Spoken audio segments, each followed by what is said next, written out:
April the 28th, 1945. The spring air carried the scent of diesel fuel and churned earth across the newly liberated grounds of Ravensbrück concentration camp in northern Germany. American Army trucks rolled through gates that had witnessed unspeakable cruelty, their engines rumbling like distant thunder. But these vehicles were not carrying the skeletal survivors everyone expected to see.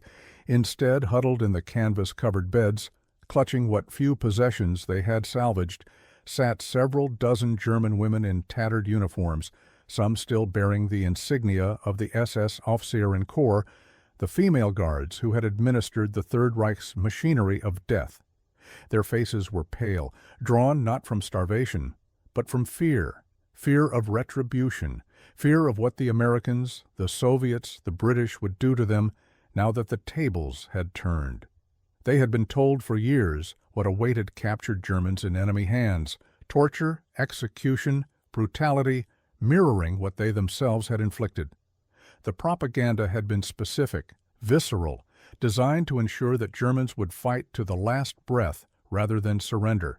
These women, ranging from teenagers barely old enough to have known a world before Hitler to hardened matrons who had spent years selecting prisoners for labor or death, now faced the reckoning they had been promised would be unspeakably savage. The truck convoy passed through the destroyed villages of Mecklenburg, where blackened chimneys stood like grave markers over what had been family homes. The women did not speak. Some wept silently, others stared with hollow eyes at the landscape of ruin that had been the Greater German Reich. Within 48 hours, they would be sitting at tables covered in white cloth, knives and forks in hand, watching as American soldiers served them grilled steaks the size of dinner plates, barbecued ribs glistening with sauce, fresh bread still warm from field ovens, and portions so large they seemed obscene. That meal, and the hundreds like it, served to German prisoners of war in the spring and summer of 1945, would become one of the most psychologically devastating weapons the United States deployed in the final chapter of World War II. Not because it broke bodies, but because it shattered an entire worldview in the time it took to cut into a piece of meat. To understand the profound shock that awaited these German women prisoners, one must first understand the world they were leaving behind. By April 1945, the Third Reich had collapsed into a nightmare of its own making. Germany's cities were wastelands of rubble. Hamburg, Dresden, Berlin, Cologne, once great centers of culture and industry, reduced to moonscapes where survivors picked through the debris searching for anything edible. The ration card that had been a German citizen's lifeline since 1939 was now essentially worthless. The official daily calorie allocation for normal consumers had dropped to 1,200 calories, but even that meager amount existed only on paper. In reality, Berliners were consuming an average of 800 calories per day in the war's final months. In some areas, it was less than 600. German women, who had been mobilized into nearly every aspect of the war effort, bore this hunger acutely. They had worked in munitions factories, served as anti-aircraft auxiliaries, staffed concentration camps, managed forced labor programs, and kept what remained of civilian infrastructure functioning while their husbands, brothers, and sons bled out on the Eastern Front. They had done so believing in the promises made to them, that the sacrifices were temporary, that victory would bring prosperity, that the Führer's vision of Lebensraum, living space, would mean abundance for all Germans. The women who served as concentration camp guards occupied a particular space in this collapsing world.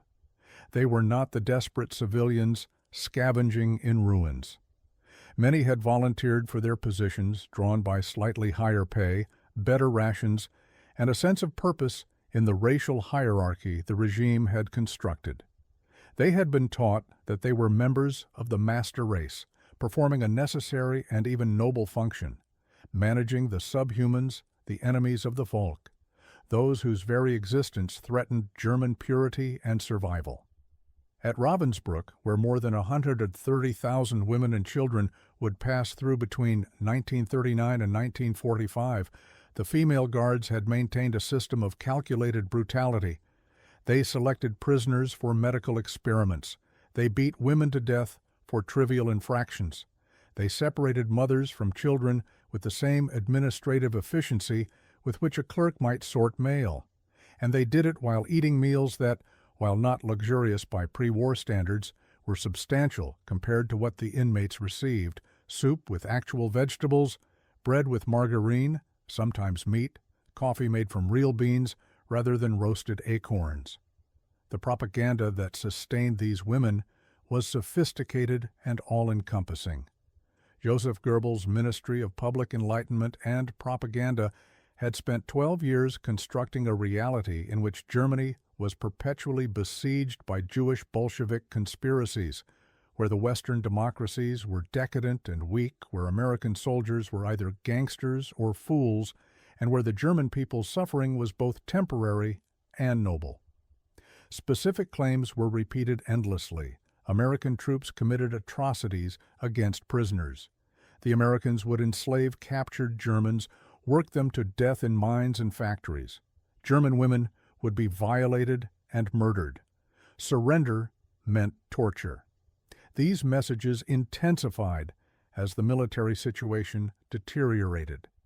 In the final months of the war, Wehrmacht officers told their troops that the enemy gave no quarter.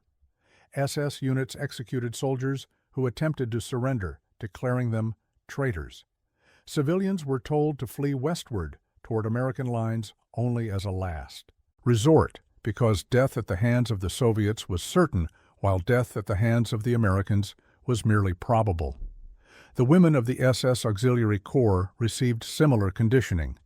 They were told explicitly, if captured, expect no mercy. So when these women found themselves in American custody in April and May of 1945, their expectations were calibrated to 12 years of ideological indoctrination, reinforced by 6 years of total war. They expected starvation. They expected brutality. They expected to be worked to death or simply executed. What they did not expect, what nothing in their experience had prepared them for, was to be fed better than they had eaten in years, possibly better than they had eaten in their entire lives. The transformation began not with the food itself, but with the process of capture and initial detention. American forces advancing through northern Germany in April 1945 were encountering thousands of concentration camp personnel attempting to flee or hide among civilian refugees. The women guards from Ravensbrück and other camps were not always immediately identifiable. Some had discarded their uniforms. Others claimed to be ordinary civilians caught up in the chaos. But the survivors from the camps could identify them, and they did, pointing out the women who had beaten them, starved them, murdered their friends and family members. American military police units, tasked with processing this flood of prisoners, established temporary holding facilities in requisitioned buildings, empty factories, and tent camps. The women were photographed, fingerprinted, and questioned. Their names were recorded, their ranks noted, their duties documented. And then, within hours or days of their capture, they were fed. The feeding of prisoners was not an act of kindness, though individual American soldiers certainly felt compassion for hungry people regardless of who they were. It was policy, rooted in both the Geneva Convention requirements for prisoner treatment and in practical military necessity. Sick, starving prisoners required medical resources, could not be interrogated effectively, and created disease risks in crowded detention facilities. Moreover, the United States had built its entire military logistics system around abundance. American quartermasters calculated rations not in terms of minimal survival calories, but in terms of maintaining strength, morale, and health. A U.S. Army field ration provided approximately 3,000 to 4,000 calories per day. Even with the inevitable waste and inefficiency, this meant that American logistics trains carried food in quantities that seemed incomprehensible to European observers. The women prisoners, herded into mess halls or given food in their detention areas, received the same field rations that fed American troops. Not identical in every case, quartermaster units adapted based on available supplies, but fundamentally the same principle applied. Substantial portions, multiple courses, meat as a staple rather than a luxury. The first meals were often simpler: bread, cheese, canned soup, coffee. But within days, as the logistics system caught up with the rapidly advancing front, and as prisoner detention facilities became more organized, the full abundance of American military catering became apparent. Steak was not an anomaly, it was standard. The United States had not experienced the food shortages that plagued Europe. American farms had increased production throughout the war, feeding not only American forces, but supplying substantial portions of British and Soviet food requirements through Lend-Lease. Beef production in the United States in 1944 reached record levels. The Army Quartermaster Corps purchased meat in enormous quantities, shipping it frozen or canned to Europe. Field kitchens served steak regularly, not every day, but often enough that it was unremarkable to American soldiers. When these German women prisoners sat down to their first full American meal, the psychological impact was immediate and profound. A 16-ounce steak, grilled medium rare, accompanied by potatoes, canned vegetables, fresh bread, butter, and coffee with sugar and condensed milk, was not just food. It was a statement. It was evidence. It was, in effect, a more devastating weapon than any propaganda leaflet or interrogation technique could have been. Hildegard Neumann, a 23-year-old former guard from Ravensbrück, would later recall in testimony during war crimes investigations, "When they brought the food, I thought it was for the American soldiers, and we were being made to watch them eat. When they told us to sit and eat, I thought it was a trick, some kind of test. I could not understand why they would give us such food. In the camp, the prisoners got watery soup and a piece of bread. We guards had better food, but even we did not have steaks like this. My father was a butcher before the war, and even he had not seen such meat since 1939. The recurring symbol of the steak, thick, abundant, casually served, became the physical manifestation of everything the Reich's propaganda had denied. It represented American industrial capacity, the ability to produce, transport, and distribute meat in quantities that made it a routine military ration. It represented political choice, a democracy that had decided to feed even its enemies adequately. And it represented the fundamental lie at the heart of Nazi ideology: that scarcity was natural, that abundance required conquest and subjugation, that only through brutal competition could any people eat well. But the steak was not alone in this symbolic role. The barbecue that American units prepared for larger groups of prisoners carried its own message. Field kitchens set up smoking pits, slow-cooking ribs and pork shoulders with techniques borrowed from American regional traditions.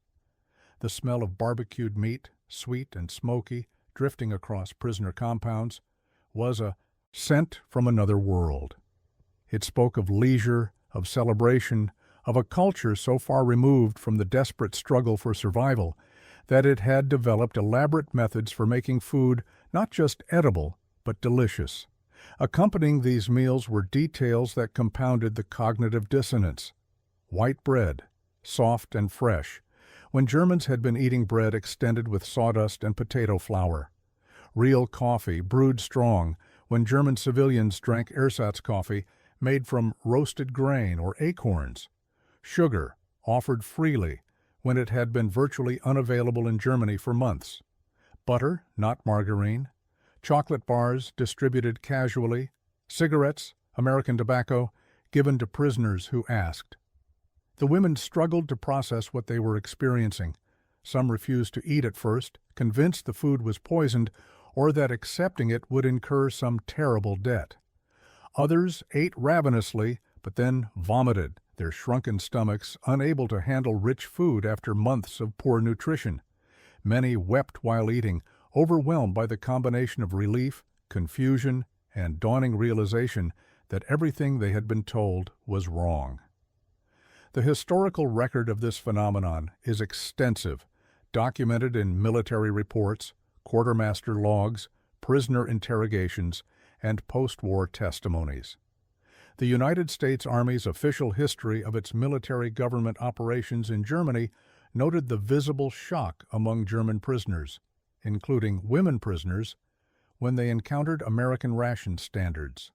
Interrogation reports from the period frequently mention prisoners' surprise at their treatment, with food being the most commonly cited unexpected element. One such report, filed by Captain Robert Morrison of the 82nd Military Police Battalion in May 1945, described processing a group of 47 female concentration camp guards captured near Neustadt-Gluwe. Initial interrogation was complicated by prisoners' apparent inability to accept their situation.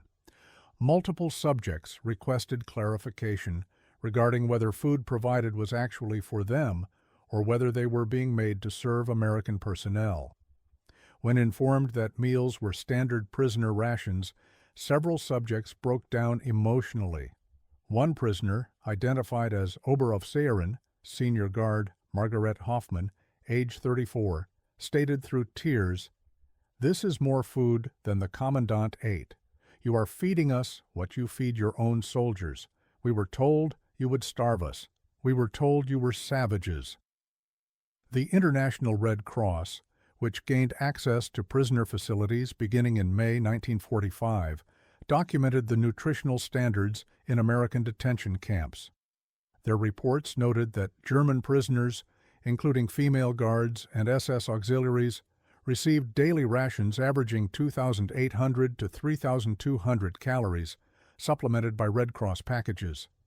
This was more than double what German civilians were receiving in occupied Germany and substantially more than what Wehrmacht soldiers had been receiving in the war's final months. The contrast became even more stark when these women learned what was happening outside the prison camps. As the spring turned to summer, news filtered in about conditions in occupied Germany. The Western Allies had not implemented the Morgenthau Plan's harsh proposals for deindustrialization and agricultural reduction, but food remained desperately scarce. German civilians in the British and American zones received official rations of 1,200 to 2,500 calories daily, and actual distribution often fell short.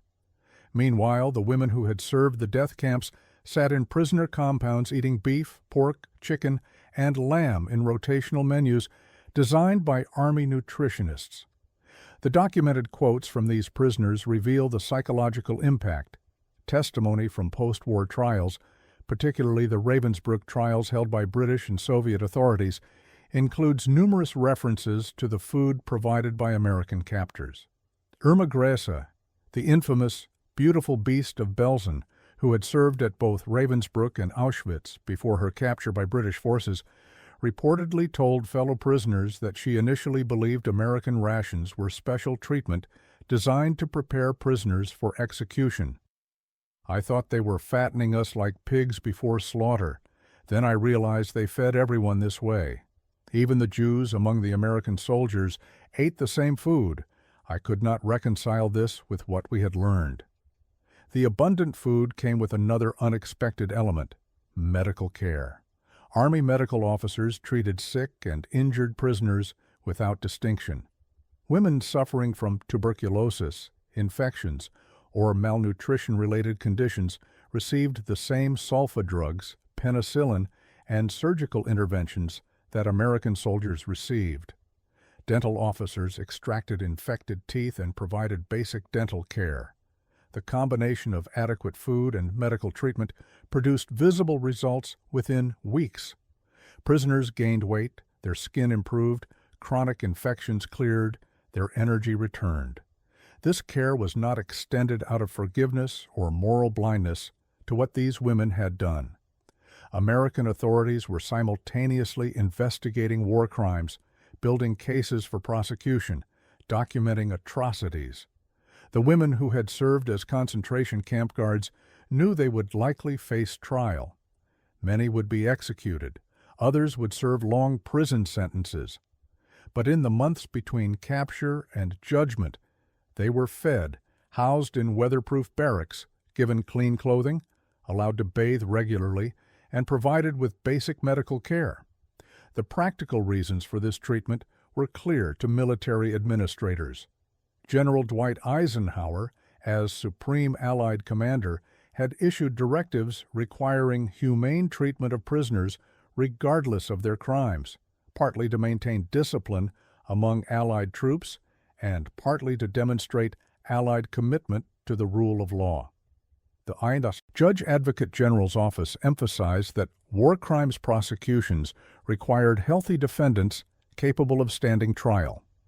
And the Psychological Warfare Division recognized that treating prisoners well served propaganda purposes, both in encouraging remaining German units to surrender and in demonstrating to the world the difference between democratic and totalitarian systems.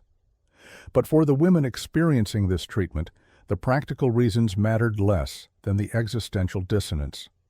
They had participated in a system predicated on the belief that humans could be divided into those deserving of life and those deserving of death, that resources were scarce and must be hoarded and fought over, that kindness was weakness and cruelty was strength.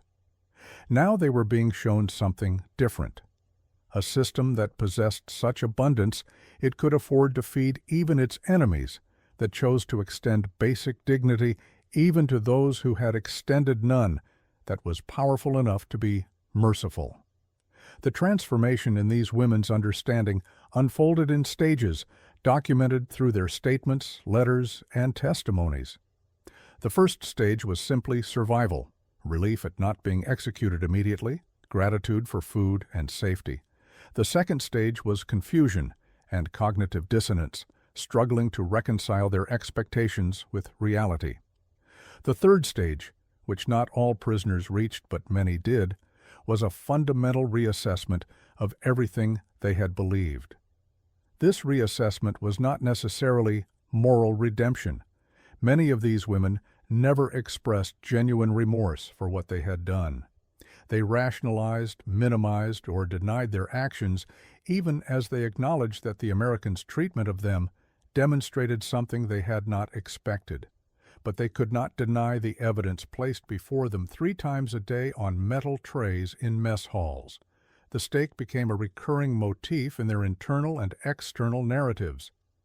In letters, prisoners were allowed to write to family members still in Germany. References to food appeared constantly. "The Americans feed us better than we fed ourselves during the war," one letter noted. "They give us meat every day, real meat, not horse or dog. Beef and pork like before the party came to power." Another wrote, "I cannot understand these people. They know what we did. They are preparing trials. Yet they feed us as if we were guests. The Negro soldiers serve food beside the white soldiers, and they eat the same food. Everything we were told was lies." The mention of black American soldiers was not incidental. Many of these German women had never seen a black person before the war, and their entire understanding of race had been shaped by Nazi ideology's vicious racial hierarchy. They had been taught that black people were subhuman, inferior even to Jews, and that America's tolerance of racial mixing was a sign of degeneracy and weakness. Now they found themselves guarded, fed, and processed by black American soldiers who performed their duties with the same professional competence as white soldiers, ate the same food, wore the same uniforms, and exercised the same authority. The presence of black soldiers in positions of authority over white German prisoners was itself a form of psychological warfare, though likely not intentionally designed as such. It demolished one of the foundational myths of Nazi ideology, racial hierarchy, simply through everyday interaction. When a black army cook served a former SS guard a steak dinner, when a black MP processed her paperwork efficiently and professionally, when a black medical orderly treated her illness competently, each interaction was evidence against 12 years of indoctrination. As summer turned to fall in 1945, the processing of prisoners continued. Women were sorted into categories: those facing war crimes charges, those classified as active Nazi Party members, those deemed to have been minor participants, and those who might be released. Throughout this process, they continued to be fed according to American standards. The bureaucratic machinery of occupation ground forward, but the prisoners' basic physical needs were met with a consistency that remained shocking to them. Documentation from the camps shows that prisoners began to request specific American foods. They asked for chewing gum, which had been impossible to obtain in wartime Germany. They requested peanut butter, a substance most had never encountered before, but which they found fascinating. They wanted American cigarettes, which burned smoother than the harsh Turkish tobacco Germans had smoked. These requests represented more than simple desire for treats. They represented engagement with American material culture, an acknowledgement that this foreign system produced desirable things. The symbolism of food extended beyond the prisoners themselves. As the occupation continued, American military government units began setting up cafeterias and relief kitchens for German civilians in occupied areas. German children, many of whom had never known anything but war and rationing, lined up for soup made from American ingredients, milk from American cows, bread baked in American field ovens. The adults who brought them watched their children eat, and they too confronted the reality that the enemy they had been taught to hate was feeding their starving families. In this context, the meals served to women prisoners took on additional meaning. The Americans were demonstrating capacity, the ability to feed prisoners, their own forces, and German civilians simultaneously. This was not the desperate scramble for resources that Nazi ideology had predicted. This was organized abundance, systematic and sustainable. The American military's approach to food logistics was, in fact, one of the great overlooked strategic assets of the war. While Germany's war machine had been plagued by shortages from its early victories onward, while Japan had seen its soldiers starve on Pacific islands, American forces had brought their food with them wherever they went. The famous C rations, K rations, and 10-in-1 rations were engineered to provide complete nutrition under any circumstances. Field kitchens could prepare hot meals for thousands of men in hours. Supply ships carried refrigerated meat across oceans. This logistical achievement was as important as tanks or planes, and its psychological impact was profound. The epilogue to this story played out over months and years. Many of the women guards faced trial for war crimes. Some, like Irma Grisi, were executed. Others received long prison sentences. A few were released relatively quickly as evidence against them proved insufficient. But all of them carried forward the memory of those meals, that cognitive dissonance, that moment when their worldview cracked open. In post-war interviews and statements, even decades later, survivors of the Nazi system, both victims and perpetrators, returned again and again to food as a marker of the difference between regimes. Survivors of concentration camps spoke of liberation not just as freedom, but as the day they received real food. Perpetrators spoke of their capture not just as military defeat, but as the day they learned what real abundance looked like. The steak on the plate, the ribs on the tray, the smell of barbecue smoke drifting across a prison compound in the summer of 1945, these became symbols of something larger. They represented the fundamental difference between a system built on scarcity and struggle and a system built on productive capacity and political choice.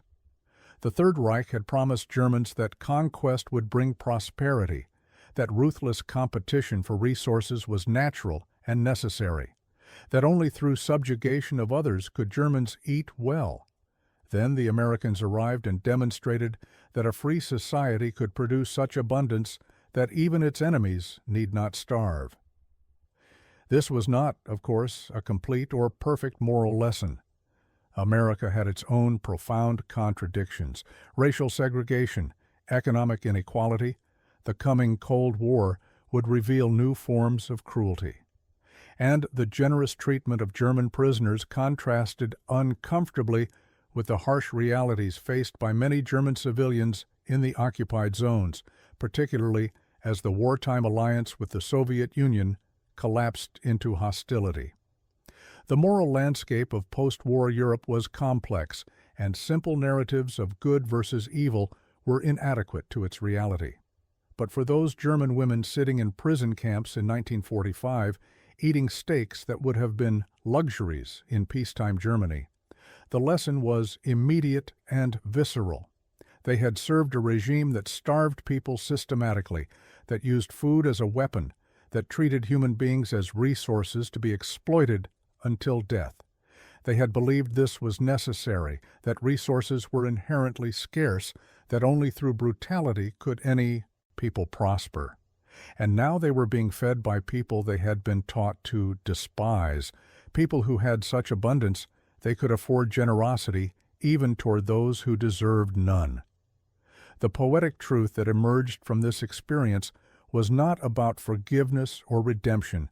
It was about power, not the power of violence and coercion that the Nazis had worshipped, but the power of production, organization, and political choice. A free society, for all its flaws, could generate wealth that a slave society never could. A democracy could mobilize resources that a dictatorship could only dream of.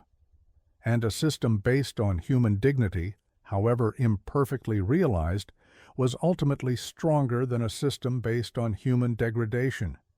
The steak that shocked these German women prisoners was not just a piece of meat, it was evidence. Evidence that the ideology they had served was founded on lies. Evidence that the enemy they had been taught to fear was capable of mercy they had not extended.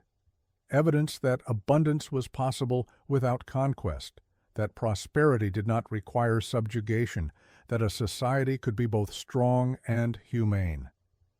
In the years after the war, as Germany rebuilt under Allied occupation and eventually emerged as a democratic state, the memory of that first meal served by American hands became part of the complicated narrative of German defeat and transformation. It was a small moment in the vast tragedy of the Second World War, one meal among millions, a minor administrative detail in the massive enterprise of occupation and reconstruction. But for those who experienced it, it was the moment when ideology met reality, and reality won. The smoke from those American field kitchens, rising over prisoner compounds in the summer of 1945, carried more than the smell of grilled meat. It carried the message that the war was truly over, that the system that had promised Germans greatness through cruelty had failed utterly, and that another way of organizing human society was possible. Not perfect, not without its own contradictions and failures, but possible nonetheless.